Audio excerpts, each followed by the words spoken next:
Hi hello friends, మీరు చూస్తున్నారు కదా. ఈరోజు మనం గార్డెన్ చూస్తున్నాం. పదండి చూద్దాం. ఫస్ట్ చూడండి ఫ్రెండ్స్, ఇది మందార పువ్వు అనమాట. చూడండి, ఇది వడిలిపోయింది. ఇప్పుడు కాతని అనమాట, పెద్ద పెద్ద పోతాయి అనమాట మందార పువ్వులు.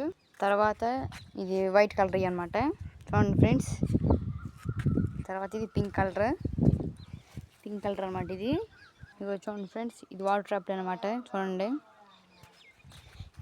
ఫ్రెండ్స్, ఇది స్కిన్ కలర్ అనమాట. మొత్తం షుగర్ మొక్కలు అనమాట. ఇది షుగర్ ఆకుది అంటే కంట్రోల్ ఇద్ది అనమాట. ఇది చూడండి ఫ్రెండ్స్, ఇది క్రిస్మస్ చెట్టు అనమాట. చూడండి, ఇది క్రిస్మస్ చెట్టు, కొబ్బరి చెట్టు, యాప్ చెట్టు అనమాట. చూడండి ఫ్రెండ్స్, అది కరేపాకు చెట్టు. ఇది ఏ చెట్టు అంటే బత్తాకాయ చెట్టు అనమాట. చిన్న చిన్నవి అనమాట, ఇంతే ఉండే కాయ ముగ్గిపోతాయి. అరటికాయ చెట్లు, మామిడి చెట్టు, డ్రాగన్ ఫ్రూట్ చెట్టు అనమాట. చూడండి ఫ్రెండ్స్, మీ దగ్గర ఉంటే కింద కామెంట్ చేయండి, సబ్స్క్రైబ్ కూడా చేయండి. చూడండి ఫ్రెండ్స్, ఇక్కడ ఉండి లైక్ చేయండి, షేర్ చేయండి, సబ్స్క్రైబ్ చేయండి. మరో నేను కోసం వేచి ఉండండి. Bye bye. ప్లీజ్ సబ్స్క్రైబ్ చేసుకోండి.